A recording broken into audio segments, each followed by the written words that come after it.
Danos libertad, eres la luz que guía, y como un fuego ardiente, Hijo de Dios, eres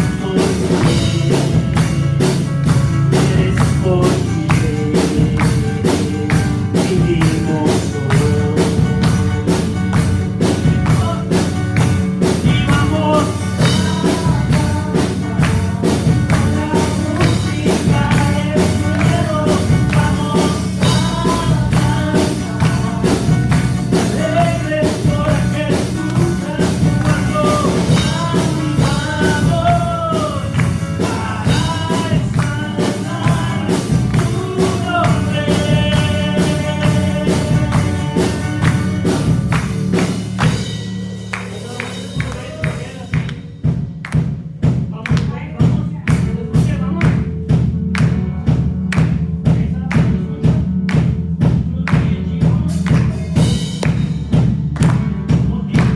Y vamos con la música del cielo,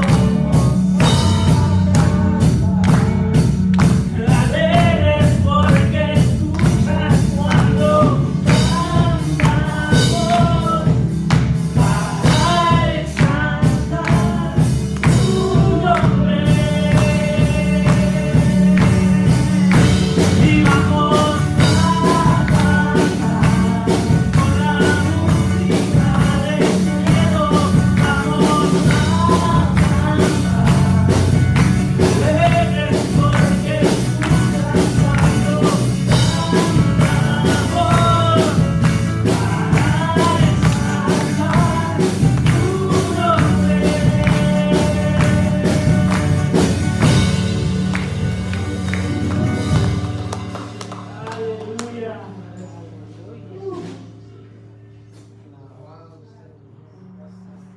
¿Listo, muchachos?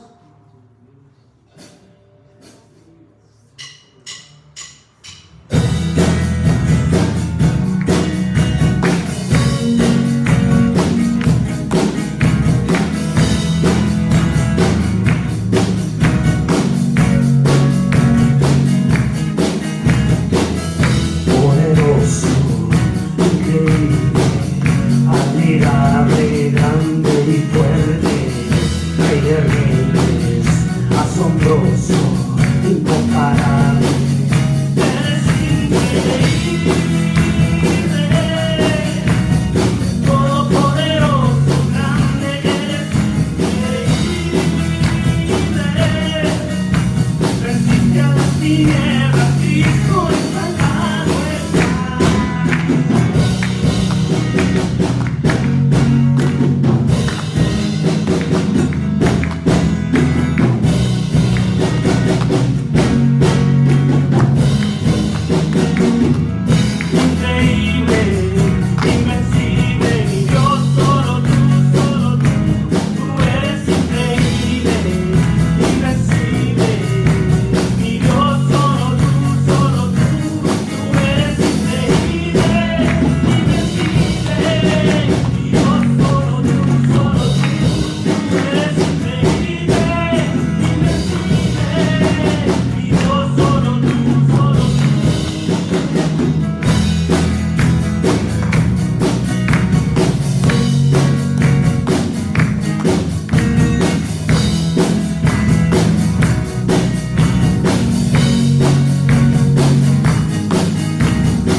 un poquito más de concentración, un poquito más de tiempo cortante en la formación de los acordes, ¿verdad? Y le estamos echando ganas.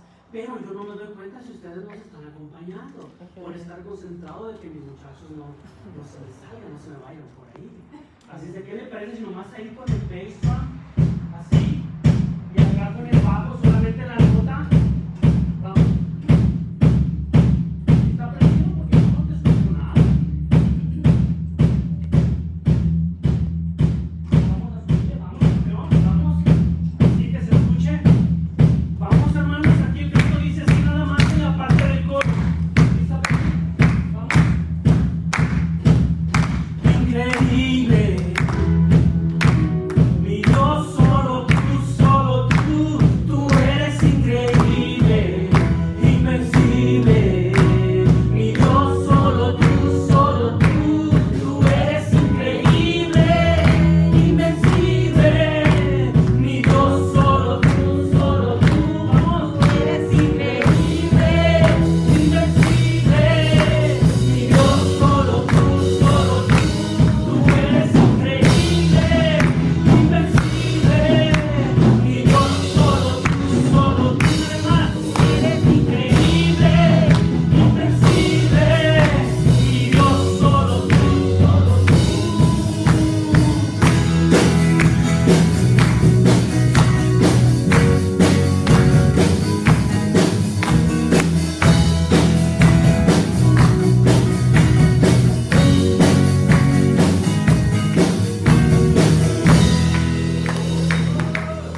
Aleluya.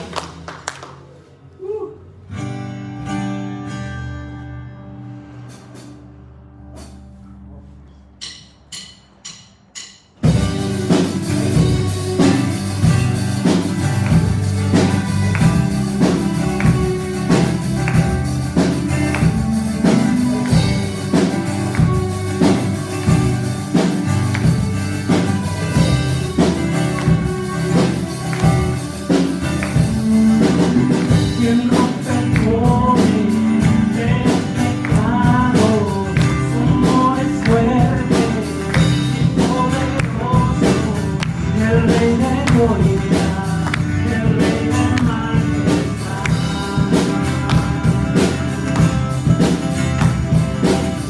Conmueve al mundo con su estruendo y nos asombra con maravilla.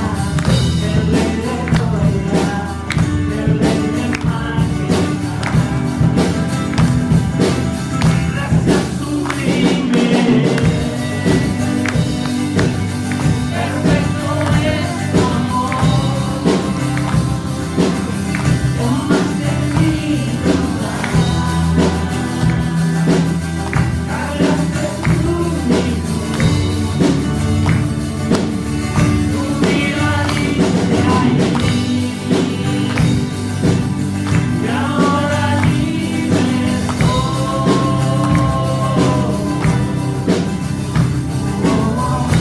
Jesús, te adoro por lo que hiciste en mí.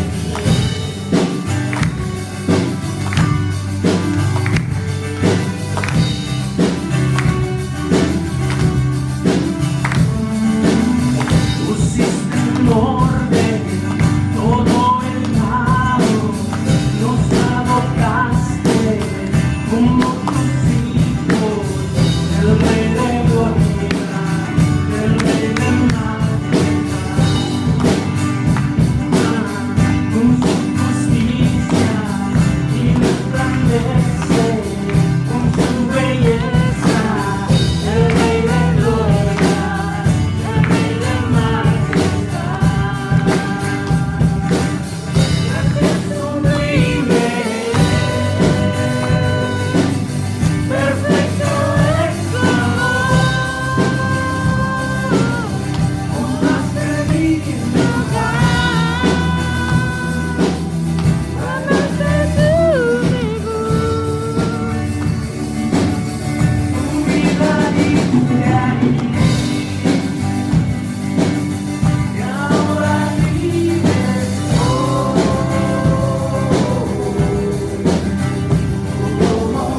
te adoro por lo que hiciste.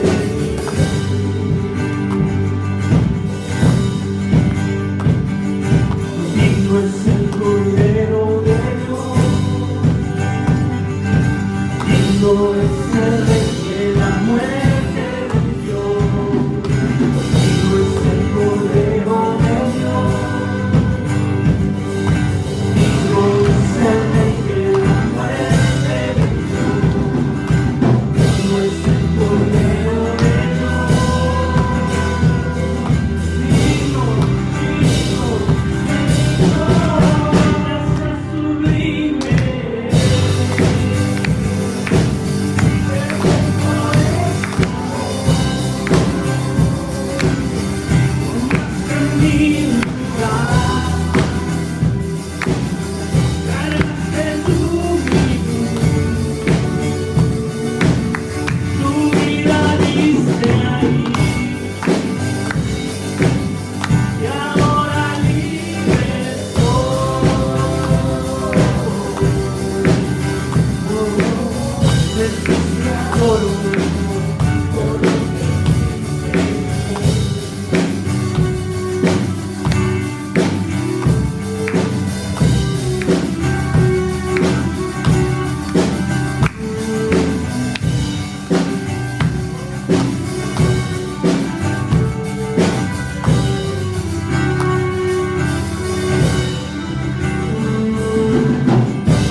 Aleluya.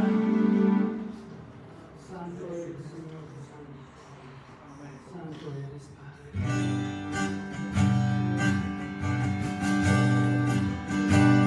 A tus pies, ale mi corazón.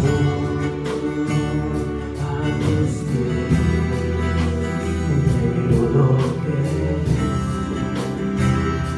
es el lugar. Mi seguridad, de nadie me puede enseñar. Me perdonaste, me acercaste a tu presencia, me levantaste, rostro a adorarte. No hay lugar más alto, grande, estar a tus pies, estar a tus pies. No hay lugar más alto, más grande, estar a tus pies, estar a tus pies. Y aquí permaneceré, postrado a tus pies. Y aquí permaneceré a los pies de Cristo.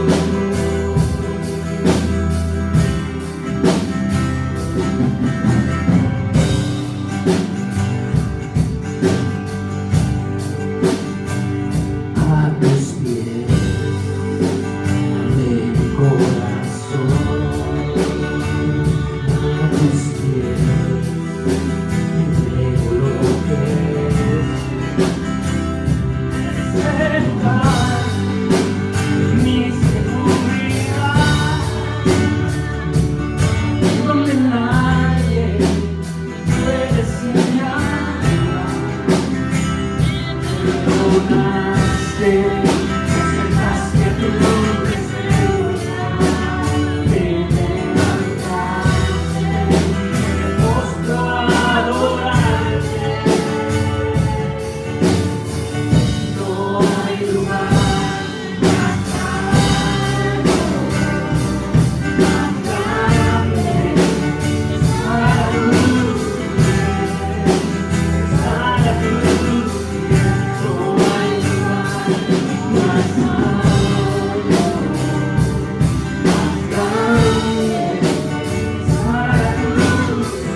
más santo, más grande, que estar a tus pies, que estar a tus pies.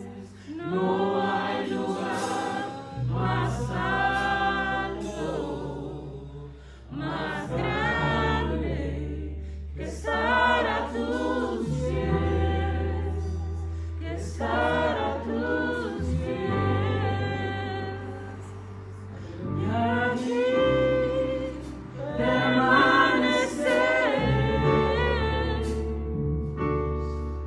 postrado a tus pies. Y allí permanecer a los pies de Cristo.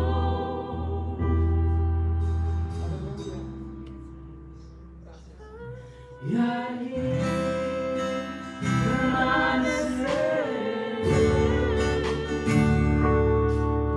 postrado a sus pies.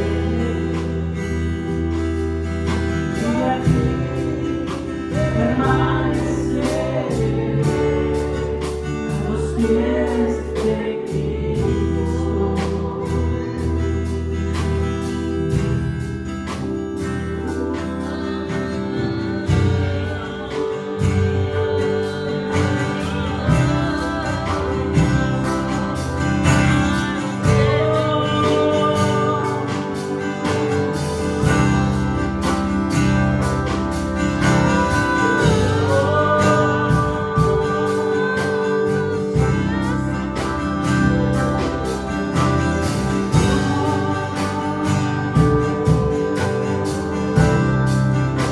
Corre fuerte, es el nombre del Señor.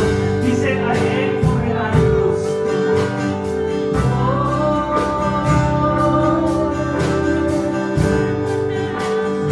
Con sus alas te cubrirá y debajo de sus alas estarás seguro.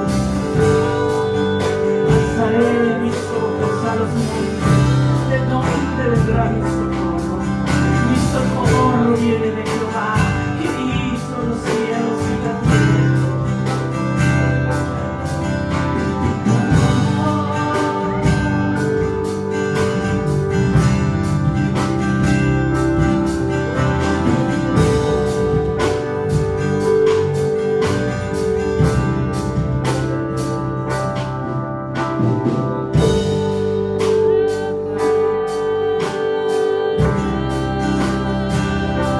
Hay una unción aquí cayéndose de mí, mudándome, sanando mi ser.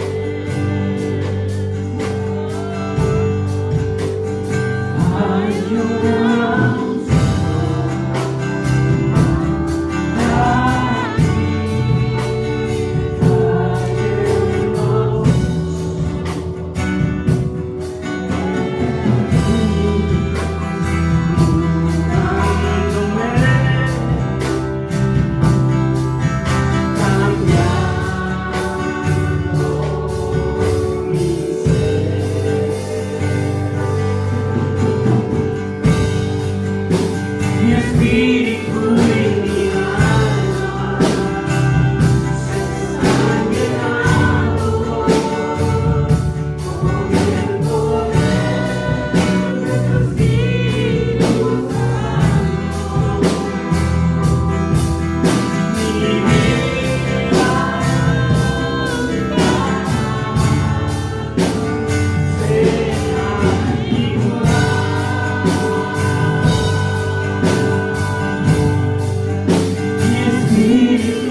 nuestras vidas, llenando nuestros corazones, Espíritu Santo. Y esa presencia tuya habita en cada uno de nuestros seres, Padre.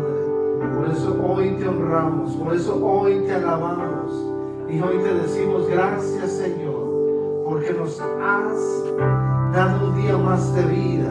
Y hoy tenemos esa dicha y ese privilegio de estar en tu casa hoy para honrarte, para adorarte, para ofrecerte fruto de labios que confiesan tu nombre, que tú eres nuestro Dios, que tú eres nuestro Señor, que solo a ti honraremos y alabaremos cada día de nuestras vidas, porque para eso tú nos creaste y nos formaste, para gloria, para honra y alabanza de tu nombre.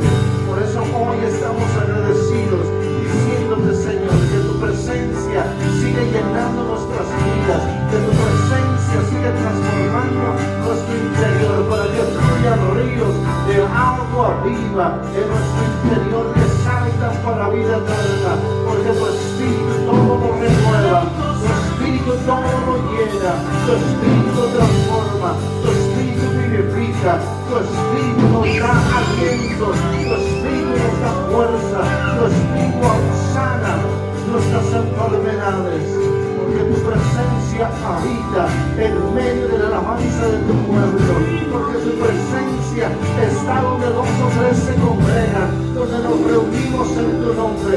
Allí desciendes tú, amado Dios. Por eso hoy estamos agradecidos, porque tu presencia está en esta casa, porque tu presencia está hoy llenando nuestros corazones, animándonos y dándonos una esperanza viva en que tú regresarás, que tú volverás por tu iglesia y que tú, Señor, en breve estarás aquí, amado Dios.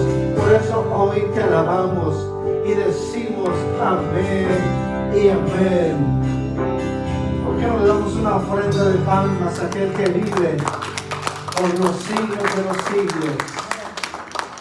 Sean todos bienvenidos. Puede tomar usted que está aquí su asiento, y usted que nos mira y nos escucha desde casa, sean bienvenidos a nuestra iglesia virtual también, Nueva Vida, en la ciudad de San Pablo, California.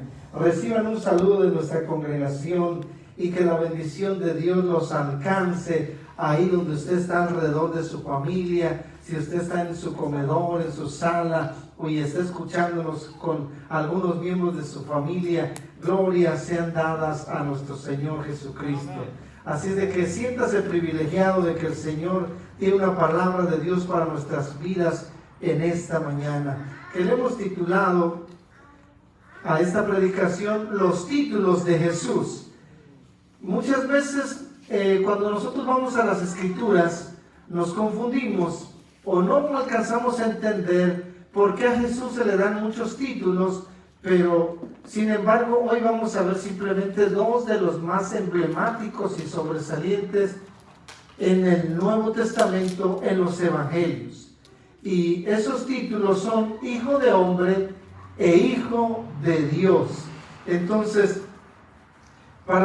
antes de entrar a la palabra, yo quiero decirle a usted que nos ve desde casa, o usted que está ahora presente nuevamente en este edificio, de que la ciudad de Jerusalén era una ciudad muy bulliciosa. Bulliciosa, que había mucho bullicio en el sentido de que era una ciudad comercial. De manera que Jerusalén era bulliciosa porque era la capital del estado de Israel, del país, de toda la región de Palestina. Es la ciudad más prominente. ¿Por qué? Porque ahí estaba el templo de Dios. Entonces mucha gente iba a ofrecer sacrificio a Dios al templo, y también subían a Jerusalén porque Jerusalén estaba en una zona alta. Entonces se dice siempre cuando leemos en los evangelios, y subió a Jerusalén, porque era una ciudad que estaba en un monte, en las partes altas, de manera que la gente subía a Jerusalén, una ciudad bulliciosa. ¿Por qué? Porque estaba el templo y había mucho comercio, y ahí también se pagaban tributos, y ahí iba la gente a comercializar diferentes mercancías. Entonces es ahí también cuando Jesús habla acerca del rico, que dice que difícilmente le sería al rico entrar al reino de los cielos, porque define algo particular de aquella ciudad. Dice, porque es más fácil que pase un camello por una aguja que un rico entre en el reino de los cielos. Entonces, cuando leemos en nuestro lenguaje del español latinoamericano, aguja, entendemos que aguja es un instrumento para remendar, para coser, ya sea ropa, ya sea calzado, ya sea cuero. Hay diferentes tipos de agujas. Pero cuando leemos la aguja en los evangelios, nos imaginamos el ojo de una aguja de esas diminutas con las que nuestra mamá cosía o remendaba nuestra ropa. Pero la verdad es que estamos fuera del contexto bíblico, porque la aguja en el contexto bíblico eran unos como tipo pilotes o postes que ponían alrededor en la entrada de las puertas de la ciudad, de manera que evitaban que los animales, que normalmente eran asnos o camellos, que los llevaban cargados de mercancías, cruzaran para entrar en la ciudad. Entonces, esa era una aguja.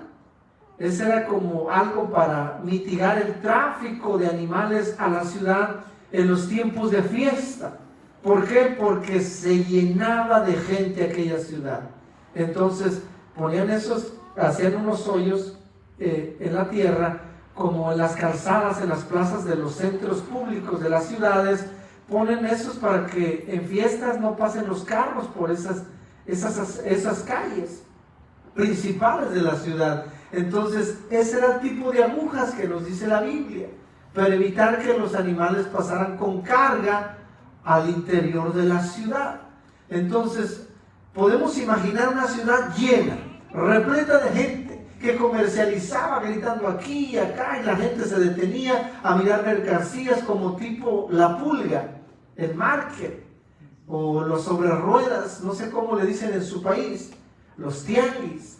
Entonces, Jerusalén era una ciudad bulliciosa, y en el tiempo que hoy la gente está celebrando el tiempo de Cuaresma, cuando se acerca lo que fue la vida, la pasión y muerte de Jesús, la gente se vuelve en un bullicio, y todas las tradiciones festejan este tiempo porque nos recuerda el sacrificio de Cristo.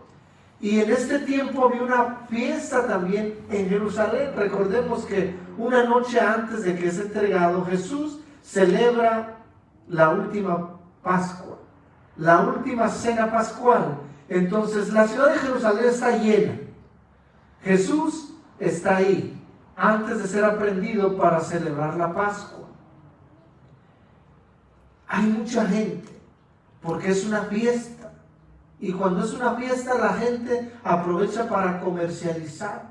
Así es de que imaginemos que es una ciudad bulliciosa, pero en medio de ese bullicio, cuando se presenta al otro día la ofrenda de sacrificio por los pecados del pueblo de Israel, recuerden que se presentaba aquel macho cabrío, se presentaba en la mesa de los holocaustos, en el lugar de los holocaustos, y se sacrificaba aquel animal para la expiación del pecado del pueblo. Entonces era un tiempo muy solemne, muy significativo para toda la región de Palestina, no simplemente para el pueblo judío, porque la gente que iba a comercializar, fueran judíos o no, estaban en la ciudad y tenían que tener reverencia por aquel momento donde el animal tenía que ser sacrificado. Y recordemos que en el templo se sacrificaban, había dos sacrificios principales: el de las 9 de la mañana, perdón, había tres, el de las 12 del día y el de las 3 de la tarde, que era el principal, el de las 3 de la tarde. Y cada que se sacrificaba ese animal una vez al año, había una persona encargada en aquel templo que hacía sonar la bocina.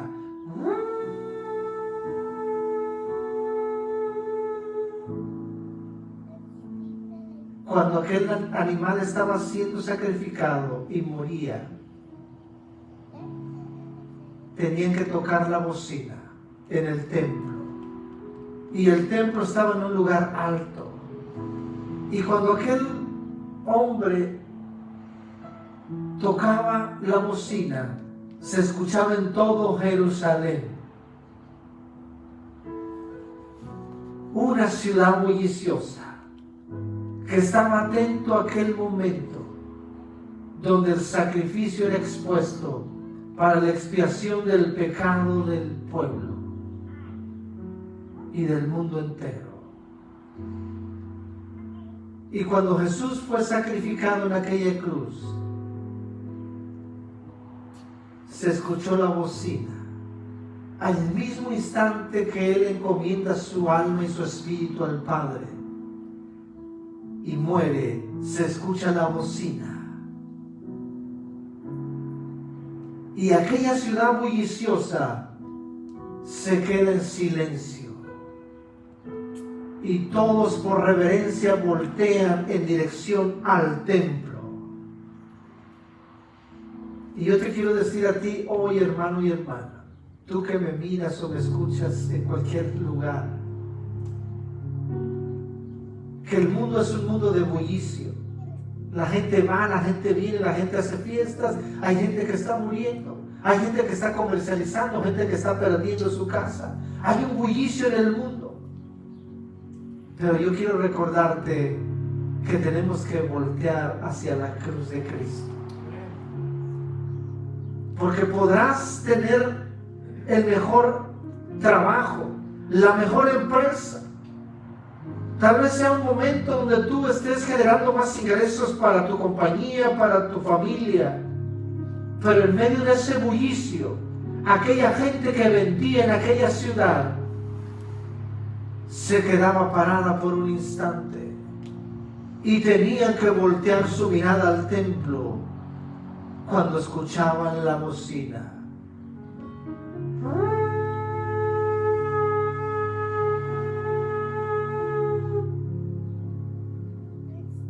Es tiempo que dejes el bullicio, aquello que te está ocupando tus manos, tus pies, pero principalmente tu mente y tu corazón. Es tiempo en esta que le llaman la Semana Santa para volver tu mirada a aquel que murió en aquella cruz. No importa que estés en medio de un mundo bullicioso, tienes que tomarte un momento y volver con tu mirada a Cristo. Vamos a ir al Evangelio de Mateo, capítulo 27, donde ya vimos todos los acontecimientos que pasaron con Jesús en la cruz. Y vamos a dar lectura solamente a un versículo, el versículo 57 del capítulo 27 del Evangelio de Mateo. Y honramos a Dios leyendo su palabra.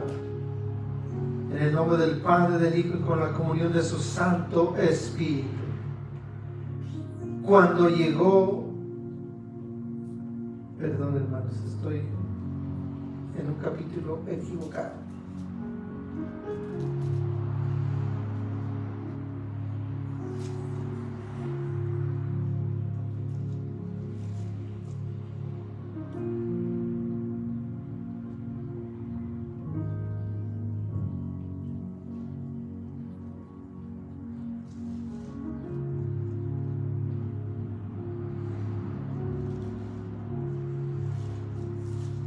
Deme un segundo.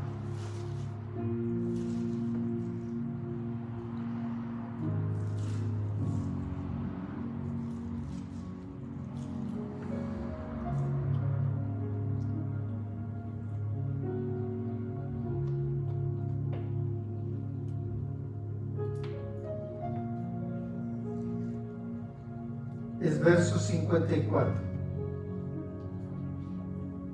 El centurión y los que estaban con él guardando a Jesús visto el terremoto y las cosas que habían sido hechas, temieron en gran manera y dijeron: verdaderamente este era Hijo de Dios. Y que el Señor añada bendición a nuestras vidas. Bendito Dios, yo te doy gracias por tu palabra y te pido que tú nos hables a través de ella en esta hora, en el nombre de tu Hijo amado, Jesús. Amén y amén. Jesús ya murió en la cruz. Hubo un gran terremoto. Los sepulcros fueron abiertos. La gente tal vez se asustó. Pero este hombre, al que la Biblia no describe su nombre, sino dice centurión. Centurión, según el vocablo bíblico, dice que era aquel que comandaba una centuria. Y una centuria viene de la palabra latina, que significa ciento. Era un hombre que comandaba 100 soldados. Pero dice que él y los que estaban alrededor resguardando el cuerpo de Jesús que acababa de morir, confiesa y hace una declaración que nos habla todo el Evangelio de Juan, el apóstol amado, de que Jesús es el Hijo de Dios. En este último instante, este hombre reconoce que Jesús era el Hijo de Dios. Y este es uno de los títulos más emblemáticos en el Nuevo Testamento.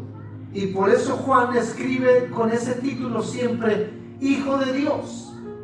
Vemos que el libro de Mateo, o Evangelio de Mateo, presenta en el primer capítulo la genealogía de Jesús, partiendo de él, llegando hasta Adán, pero lo presenta él desde el seno del Padre, de José. Entonces, cuando empezamos a leer esa genealogía,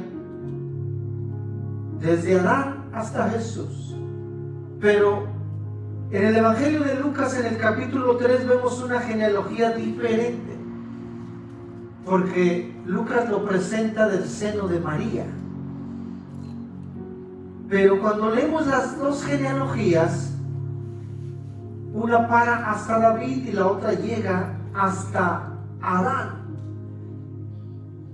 Mateo nos lo presenta como el hijo de José y Lucas nos lo presenta como el hijo de María.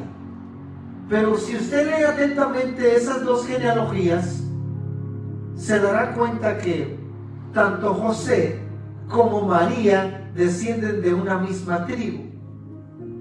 Y podemos llegar que por las líneas de descendencia de sangre, tanto por José como por María, descienden de la línea directa de David.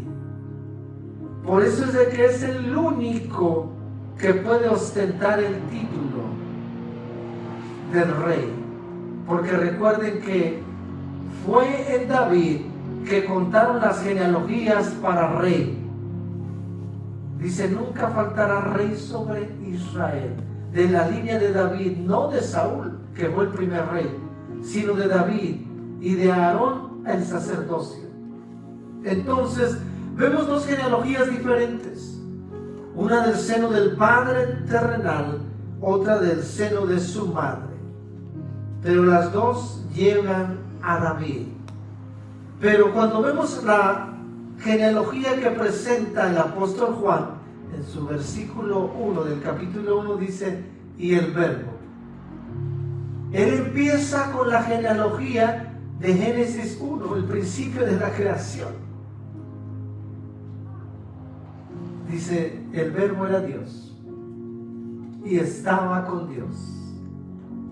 Y después tomó forma de carne, dice, y se hizo carne. Y normalmente cuando nosotros, para ser sincero, yo también me equivocaba.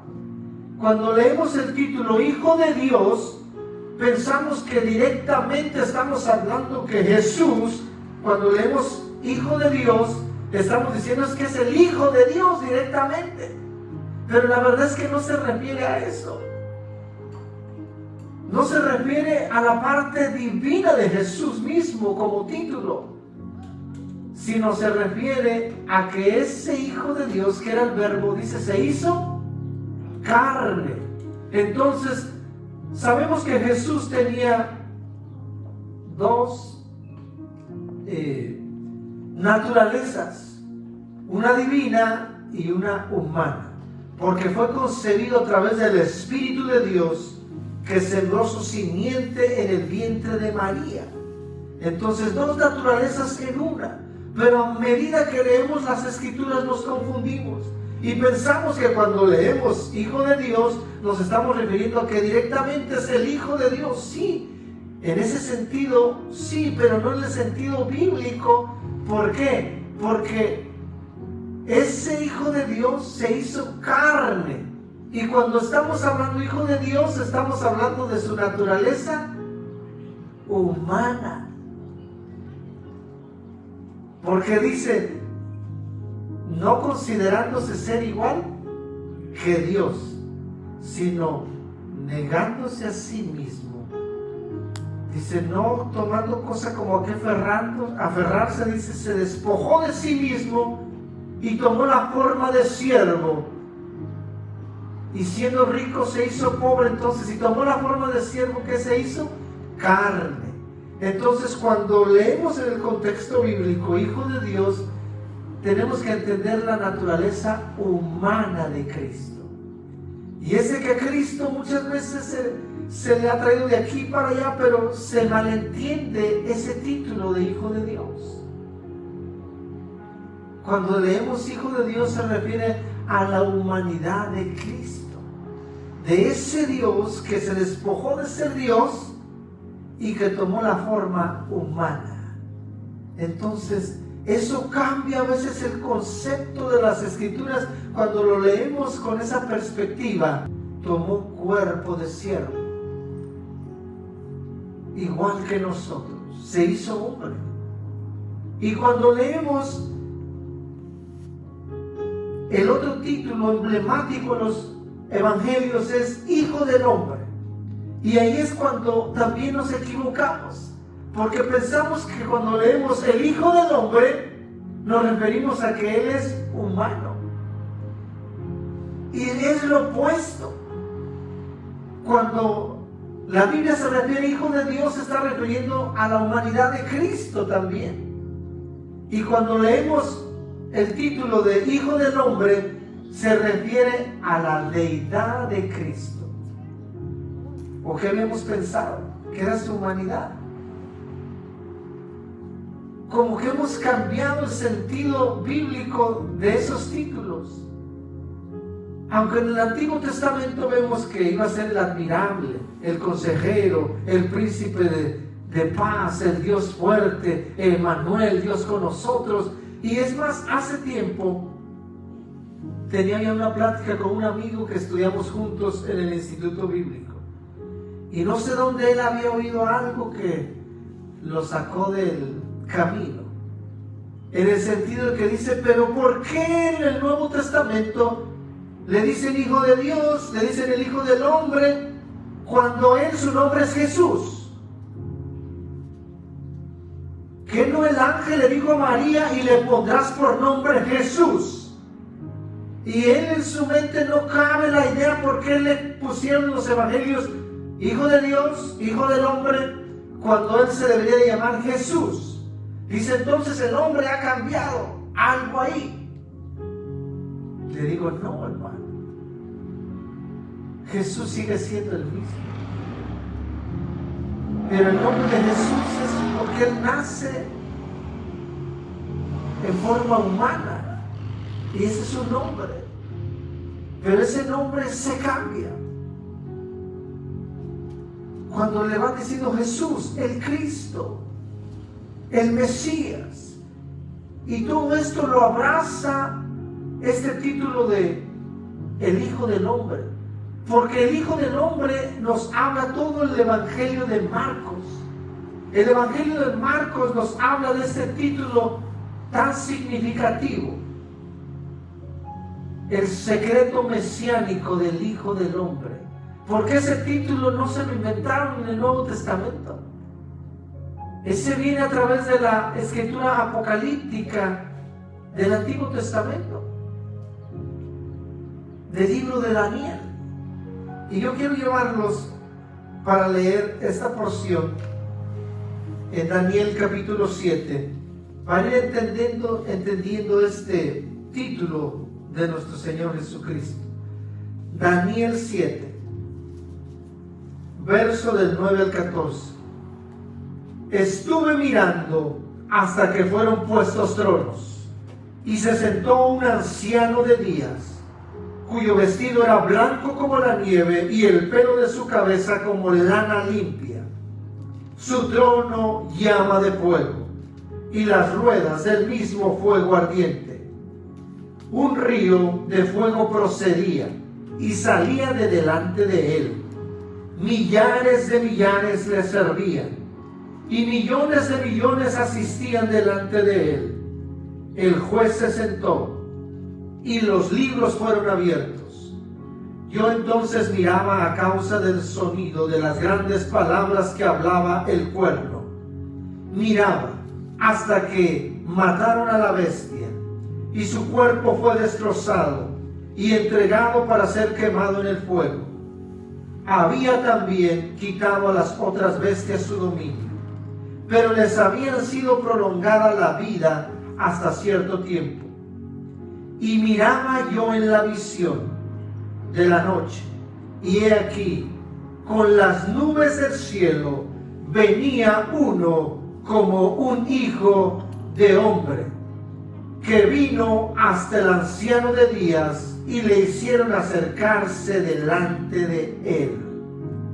Y le fue dado dominio, gloria y reino, para que todos los pueblos, naciones y lenguas le sirvieran. Su dominio es eterno, que nunca pasará, y su reino uno que nunca será destruido. El secreto mesiánico en el Evangelio de Marcos se esconde, de manera que Marcos en los últimos capítulos revela quién es ese Hijo del Hombre. Porque cuando escuchaban el título de Hijo del Hombre, los judíos, aún los discípulos, no sabían qué significaba. ¿Qué quieres decir con el Hijo del Hombre? No lo podían entender. Y Jesús, para hablar de sí mismo, Él no decía yo soy el Hijo de Dios. Él decía de sí mismo el Hijo del Hombre. Y siempre vemos enfrascados que en los relatos de los evangelios los desconcertaba, los dejaba en el aire, porque decían, bueno, será el Hijo de Dios, pero dice que es el Hijo del Hombre. No entendían el secreto mesiánico que poco a poco nos va relatando Marcos, y al último lo describe. El secreto mesiánico escondido en el Evangelio de Marcos. Pero no se refería a la humanidad de Cristo, sino al contrario. Pero estos dos títulos ponen énfasis en que Jesús era el Hijo de Dios, pero sin embargo no en el sentido que nosotros lo creemos, ya que cuando nos referimos decimos, no, es que el Hijo del Hombre se refiere a su naturaleza humana, Hijo de Dios su naturaleza divina, pero la verdad es que era la inversa. El Hijo de Dios se da en primera instancia en la Escritura a quienes manifiestan obediencia al Padre Celestial. O sea que podemos decir que Jesús era el Hijo de Dios. ¿Por qué? Porque Él estaba en la voluntad de su Padre. Por eso Jesús dice, aquellos que quieran o que digan ser mis discípulos, se conocerán porque obedecen la voz de mi Padre. Cuando Jesús se encontraba con los fariseos y los escribas y aquel grupo que siempre le seguía, incluidos sus discípulos, a veces los confundía, de manera que cuando discutían, él mismo a los fariseos les dijo: vosotros dices que son hijos de Abraham, pero yo les digo que si fueran hijos de Abraham, las cosas de Abraham hicieran. Pero vosotros sois hijos del diablo, porque él miente desde el principio, y las cosas que él hace, ustedes las hacen. Entonces hay un encuentro con aquellos grupos religiosos. Ellos decían: somos hijos de Abraham. Entonces un hijo de Dios es aquel que obedece la voluntad del Padre. Entonces en eso se resalta el ser Jesús, el Hijo de Dios, porque Él estaba a la voluntad de su Padre.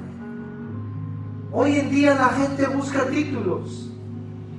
Todavía hay títulos nobiliarios en algunos países y el mundo entero lo reconoce. Que el rey de tal país, que la reina de Inglaterra, que los reinos de Francia. Entonces hay países que se dan el lujo todavía de tener reyes, títulos nobiliarios, condes. Hoy la gente busca otros títulos académicos y otros de renombres, cuando el título más hermoso que pueda haber sobre la faz de la tierra para un hombre y una mujer hoy es ser lo que aquel centurión con los que estaban a su alrededor confesaron: este verdaderamente era el Hijo de Dios. ¿Qué es lo que la gente dice de ti? ¿Qué es lo que la gente dice ahí donde tú trabajas? Este verdaderamente es un Hijo de Dios. Hijos de Dios son aquellos que obedecen la voluntad de Dios. No es simplemente porque, oh sí, yo tengo a Cristo en mi corazón, así de que soy un hijo de Dios, sí, pero eso va relacionado con estar bajo la voluntad de Dios. Va condicionado con hacer la voluntad del Padre. Así como estos hombres le decían a Jesús: nosotros somos del linaje de Abraham, somos hijos de Abraham. Pues si fueran hijos de Abraham, las cosas de Abraham hicieran. Pero no, vosotros sois hijos del diablo. ¿De quiénes somos hijos nosotros? ¿Cuál es el título que ostentaríamos nosotros, así como Jesús? El Hijo de Dios. ¿Seremos realmente hijos de Dios? ¿Estamos obedeciendo la voluntad del Padre? Porque Jesús les reprende y les dice: vosotros sois hijos del diablo, de Satanás. ¿Por qué? Porque se vuelve como una relación de obediencia. O nosotros nos convertimos en hijos de Dios cuando obedecemos a Dios. Eso les dijo Jesús a los fariseos: ustedes no son hijos de Dios, no son hijos de Abraham, porque si hicieran las cosas que hace Abraham, sus hijos serían. Pero lo que ustedes hacen demuestran que son hijos del diablo. ¿Cuáles son nuestros hechos? ¿Qué estamos haciendo hoy como hombres, como mujeres, como cristianos que decimos ser? ¿Estaremos obedeciendo a Dios? Entonces cabalmente podemos decir: somos hijos de Dios, y ostentar ese título. Pero si no estamos a la obediencia del Padre, no somos hijos de Dios. El título de Hijo del Hombre se refiere a la visión que tuvo Daniel. En esta visión de cómo ese anciano de días entronado fue y establece un juicio, y viene ante este anciano de días este Hijo del Hombre, a quien se le es dado autoridad para juzgar al mundo.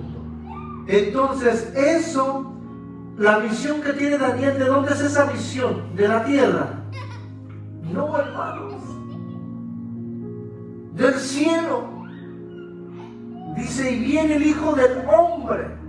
Entonces, el Hijo del Hombre es una visión no natural, no humana, sino divina. Entonces, cuando Jesús habla de sí mismo, el Hijo del Hombre, está hablando de su autoridad divina, no la humana, hermanos. No está hablando como la parte humana de Él, sino al contrario. Pero nosotros siempre hemos leído el Hijo del Hombre y pensamos que se refiere a la humanidad de Cristo, cuando estamos viendo que es la visión celestial, la que viene del cielo. El Hijo del Hombre es una persona celestial, no carnal, no humana. Jesús nunca dijo, yo soy el Hijo de Dios. Dice, soy el Hijo del Hombre. Y para ir entendiendo este concepto, dice, es una persona celestial que desciende a este mundo, cuyo papel principal sobre esta tierra es la de juez celestial, y será el juez del mundo. Pero luego regresa a la presencia de Dios en su ascensión. Entonces, esa persona que descendió del cielo después de su muerte y resurrección, asciende nuevamente al trono, al cielo, al trono del Padre. Entonces se completa la visión de Daniel, de manera que a él se le da la autoridad de juzgar al mundo entero. Entonces, el Hijo del Hombre es un ser celestial, no es el humano que habíamos creído, porque Jesús mismo dice, nadie asciende al Padre sino aquel que ha descendido primeramente de Él. Ese es el Hijo del Hombre. Dice, yo voy, dice, nadie asciende al Padre sino aquel mismo que descendió de Él. ¿Y quién descendió del Padre? El Hijo del Hombre, Jesús. Cuando Jesús se llama a sí mismo el Hijo del Hombre, pensamos que es una expresión también de humildad.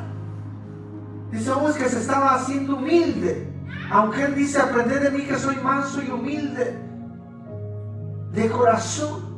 Cuando Él dice, soy el Hijo del Hombre, no está diciendo soy un humilde, sino está diciendo, tengo la autoridad. Entonces, el Hijo del Hombre no es un título humilde, sino es un título majestuoso de poder y autoridad. Pero nosotros no lo habíamos entendido así. Cuando leemos en la Escritura, no habíamos pensado eso, o alguien lo había pensado así. No, hermanos. Él está en realidad afirmando su divinidad.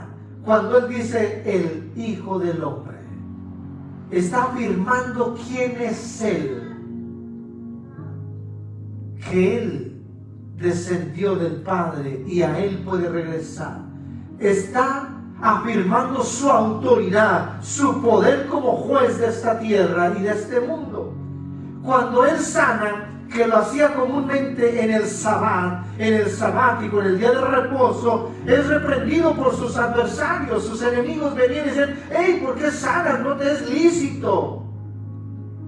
Y Jesús dice, hice esto para que sepan que el Hijo del Hombre es aún Señor del día de reposo. Que el Hijo del Hombre tiene poder, tiene autoridad y que es Señor sobre el día de reposo. Él les dice, este Hijo del Hombre tiene autoridad, tiene poder porque aún es Señor del mismo día de reposo. No dice el Hijo de Dios, dice el Hijo del Hombre. Entonces Él cuando contesta así está afirmando su divinidad, su autoridad.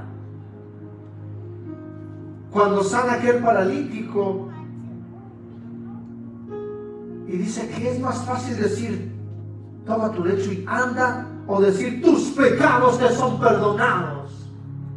Y entonces sus enemigos escuchan, dicen, empiezan a cavillar en su mente, ¿quién es este para que diga que está perdonando pecados y solo Dios puede perdonar pecados? Blasfemia. Y entonces Jesús les contesta expresivamente, pero él ya había escuchado sus mentes, sus corazones. Porque ellos decían, solo Dios tiene el poder y autoridad para perdonar pecados. Pero Jesús dice, hice esto para que sepáis que el Hijo del Hombre tiene el poder, tiene la autoridad para perdonar pecados aquí en la tierra.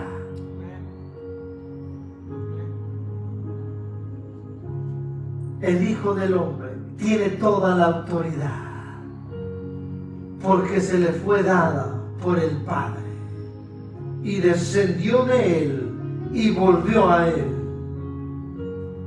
El Hijo del Hombre, hermanos, es el título más sobresaliente en el sentido de que es la promesa mesiánica.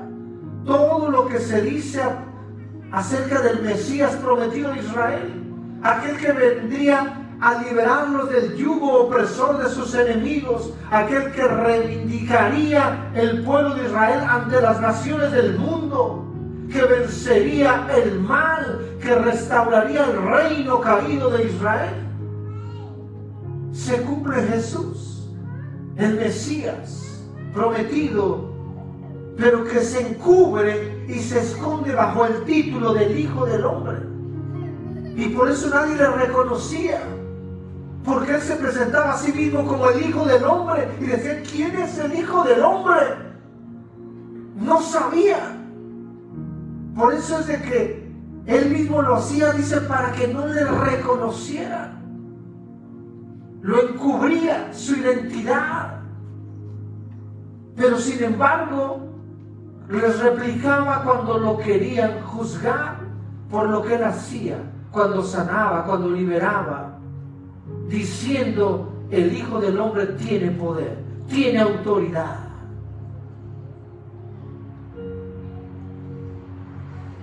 El título de Hijo del Hombre es el título más exaltado de Cristo. Y siempre lo habíamos visto como la humanidad.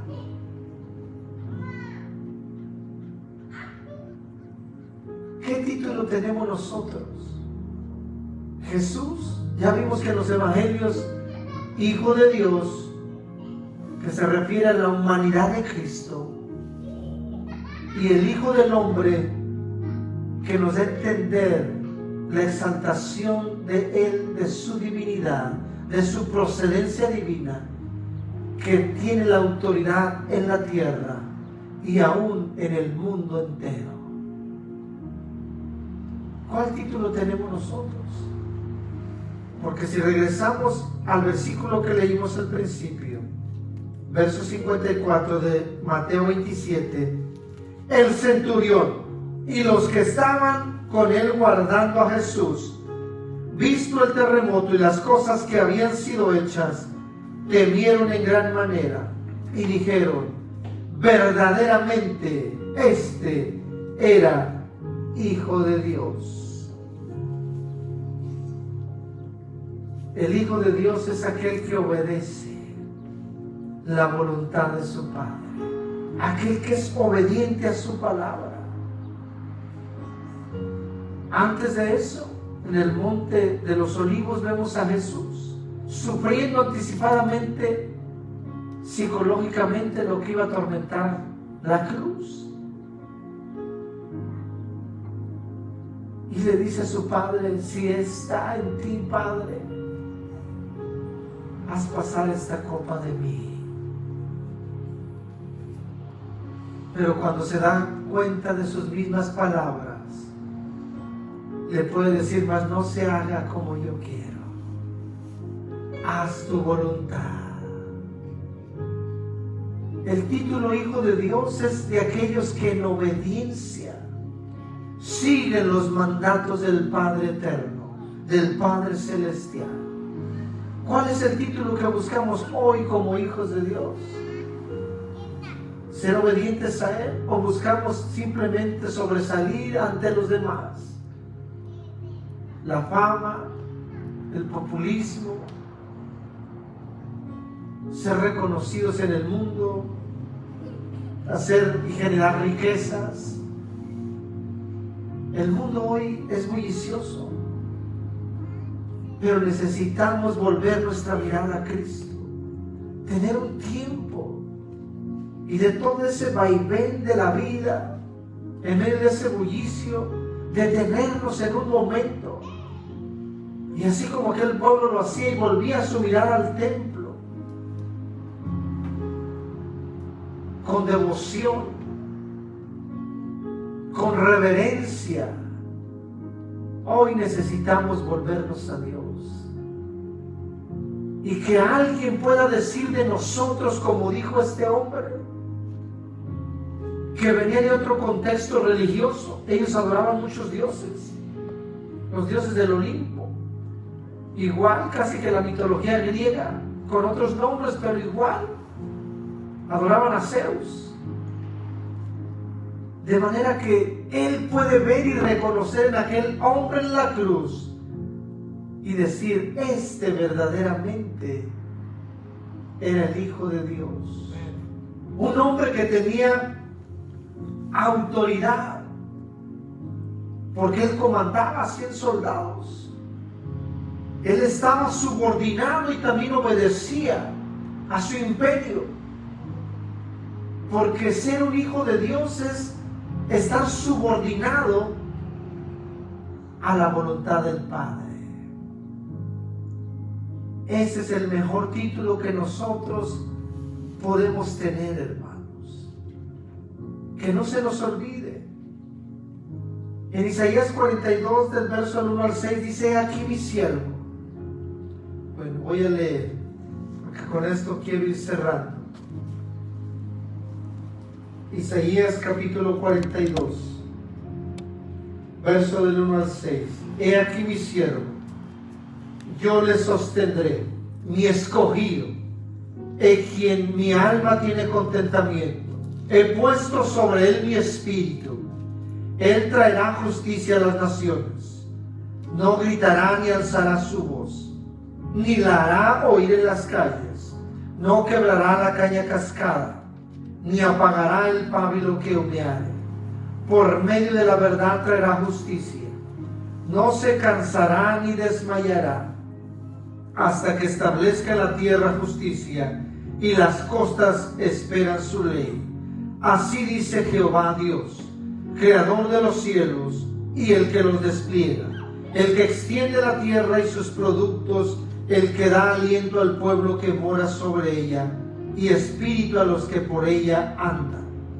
Yo, Jehová, te he llamado en justicia, y te sostendré por la mano, te guardaré y te pondré por pacto al pueblo, por luz de las naciones. Todo eso fue puesto en Jesús, el Hijo de Dios, el Hijo del hombre. Y Dios de alguna manera quiere que usted y yo nos convirtamos en verdaderos hijos de Dios. Que alguien pueda decir de usted, de mí, este verdaderamente es un cristiano. Yo lo veo bien diferente. Verdaderamente es un hijo de Dios, porque obedece los mandamientos, porque obedece la voluntad de su Padre. No simplemente un título que nos adjudicamos como cristianos, sino tenemos que sostenerlo con nuestra vida diaria, hermanos. Cuando vemos este pasaje en Isaías, dice que Dios mismo lo sustentaría. Necesitamos entender quiénes somos en Dios, quiénes somos ahora en Cristo. Así como el profeta Amós, cuando él fue llamado por Dios, Dios le tomó, dice, de atrás de la majada, de atrás de su rebaño, y lo mandó profetizar, pero de pronto se volvió hacia los de su propio pueblo. El reino estaba dividido. Había empezado a profetizar sobre Judá y después se vuelve contra Jerusalén y le dice el sumo sacerdote: y aquí no puedes predicar así, no puedes andar pregonando esta palabra, vuélvete a tu tierra y allá saca para tu pan. Pero Amós reconoce y recuerda quién es él. Nunca se olvidó quién era antes de aceptar el llamado.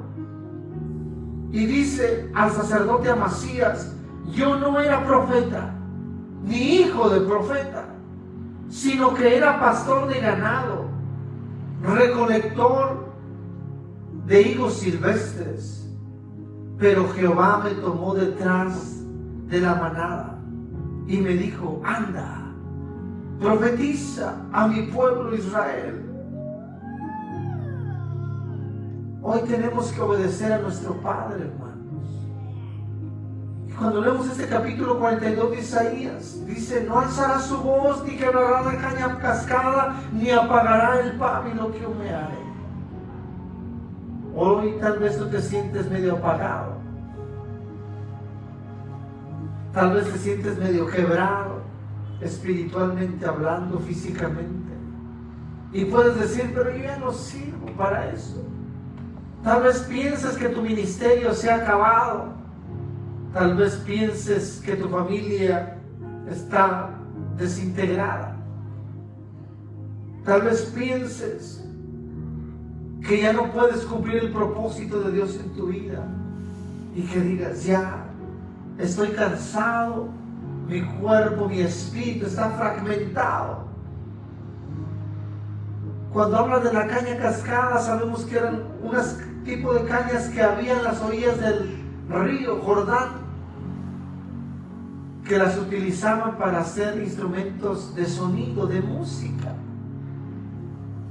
Y aquellos que iban a buscar las cañas, como los animales descendían al río a beber agua, las personas pues quebraban las cañas o se cascaban, como son medias frágiles, y entonces las cortaban, y las que sentían dañadas en las mismas rocas que había en las orillas de los ríos, ahí mismo las quebraban literalmente, porque una caña cascada era inútil, no servía para nada, para el uso o la función que ellos la requerían, y la quebraban para que otro no se confundiera y no la tomara como buena. Y hoy nosotros estamos acostumbrados a juzgar. Y cuando llegan las almas a la iglesia, siempre juzgamos a la primera impresión. Juzgamos por lo que vemos y arguimos por lo que escuchamos. Pero dice que Él no juzgará por lo que miran sus ojos, ni arguirá por lo que escuchan sus oídos, sino que juzgará con justicia a las naciones y a los pobres de la tierra. Porque Él no mira como mira el hombre aquellas cañas cascadas. Dice: Él no la quebrará. Porque en los hombres era común, dice: mejor la quiebro para que no confunda a otro y la tome como buena. Siguen llegando almas de hombres, mujeres, quebrantados a las iglesias, y los juzgamos a primera impresión o por lo que oímos, y los desechamos. Pero el único que se le dio el título de juez es el Hijo del Hombre. Y dice: yo no quebraré la caña cascada, ni apagaré el pábilo que humeare.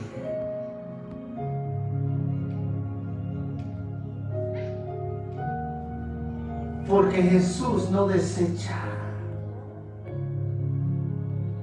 Él es el maestro carpintero. Y Él quiere sanar tus heridas. Él quiere restaurar tu vida. Lo que el mundo te ha quebrado, aquellos golpes que la vida te ha dado, tienen que venir a los pies de Cristo. Y Él restaurará tus heridas. Él no te desechará. Ni apagará ese pábilo que humea. Porque un pábilo que humea no tiene fuego, simplemente le sale humo. Pero muchas veces nosotros somos los que dicen, ¿para qué? No sirve para nada. De una vez que se apague, le echamos el salivazo en los dedos y se apaga. Dice, pues me alumbra. Pero Jesús, en un instante, puede encender lo que el mundo ha apagado. Lo que la familia ha ido apagando en la relación, en la pareja, con los hijos, en las relaciones familiares, en las relaciones laborales, lo que se ha apagado, Dios lo puede encender en un instante. El único que puede hacerlo es el Hijo del Hombre, Jesús. Así de que no desechemos a aquellos que vemos quebrados, porque el Maestro de Galilea, Jesús el Nazareno, puede restaurar tu vida en un instante. Y Él puede darte ese título cuando estamos en obediencia al Padre, de ser hechos hijos de Dios. Que Dios te bendiga.